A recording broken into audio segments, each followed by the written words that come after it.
we thought that a community like Windsor, where a lot of the terrorists would be put in place, the facing of the deep recession and dislocation was likely. But we saw that this was going on in our community anyway. We saw that, the inequality in our community increasing. We saw the difficulty in housing. We saw the conditions in our downtown. We saw the situation for young people and so on. So we thought, well, Trump is going to come to Canada. He's going to come to Alberta. There's going to be, obviously an outrage nationally about all of this. And we didn't hear anything. So we said, well, we pulled together a coalition of people in the community that have been active on environmental and other issues. And the purpose of trying to at least raise some dissent about what's going on here. Because the G7 has been the one that's been orchestrating this global situation. It's Trump who's triggering the crisis, but the policies that brought us to this point, the free trade agreements which deindustrialized our community, those were done by the G7. So we were calling on Prime Minister Carney and other Canadian officials to put a new agenda together, not to replicate what we already had, but unfortunately it looks like we're going to get more of the same and maybe worse. So what's your message to what are you hoping that Well, I think, especially this morning, the horror of what's going on in the Middle East can't be brought home enough.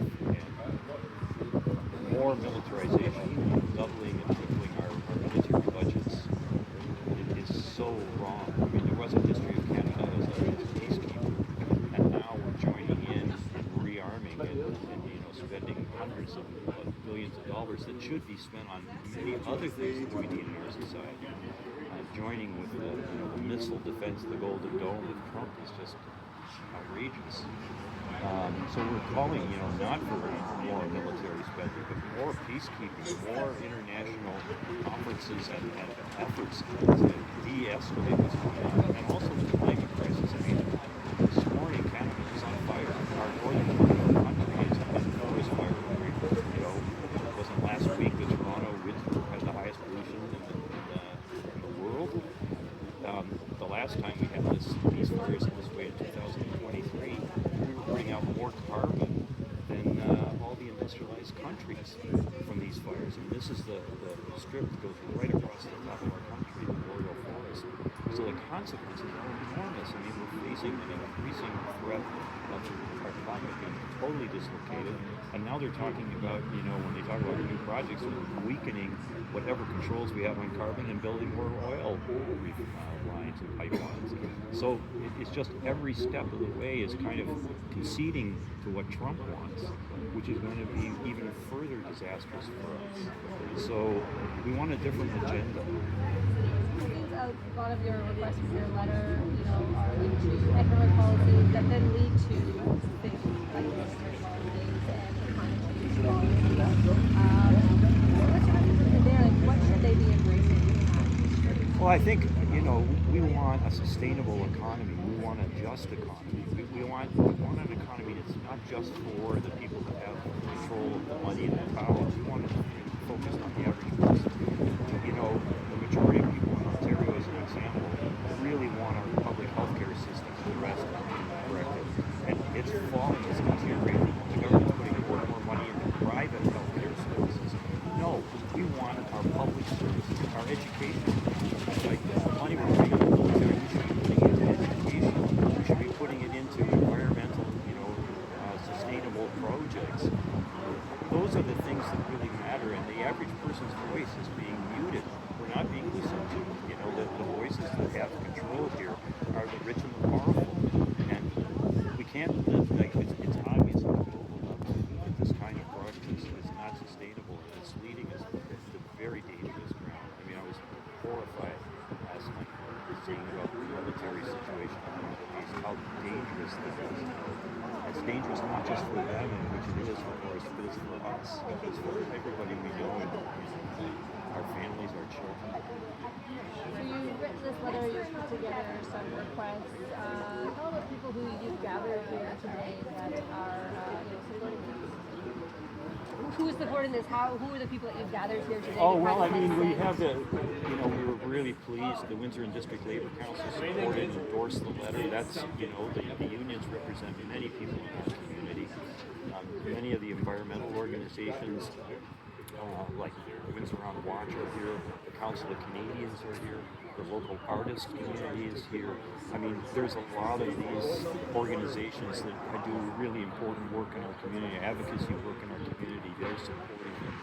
You know, hopefully, you know, we would, you know, in the future like to have larger, you know, public events and so on and so forth.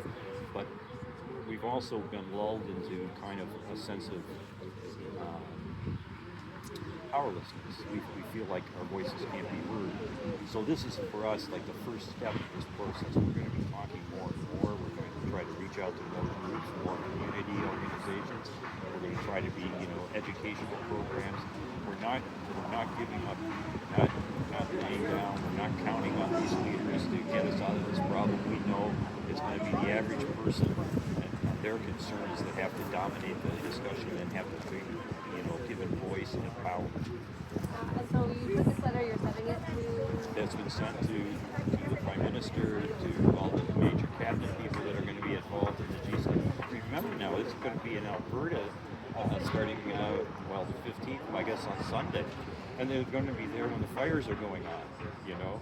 And what their reaction to all of that is going to be more military spending, more pipelines, less control over this. Like, I mean, I don't know how you can ignore, you know, this crisis. And we're not going to ignore it. And we hope that our letter, we know that they, you know, won't take it very seriously, but we don't really care. Who we care about are the people in this community and beyond. What do they think about it? So if people, you know, are of the same mind and want to get involved, what's the best way to do that? The best way is probably to contact either we certainly have on our letter, you know, an email address, our website. Contact any of the people here individually. Windsor on Watch, the Council of Canadians, and so forth. We would love to hear from more people, and hopefully we know that there's many people that support what we're saying. We just need to get together and be organized and be focused. One last thing I want to just mention is that there's 3 or 4 people from Windsor, from the Labor Council, that are on their way or are in Egypt for the march and to Gaza. And you know, we talk about, you know, the horror we feel about the genocide in Gaza, what's going on in the Middle East, and we're mindful of them being there, and they're very much on our mind, and we're hoping that they're safe.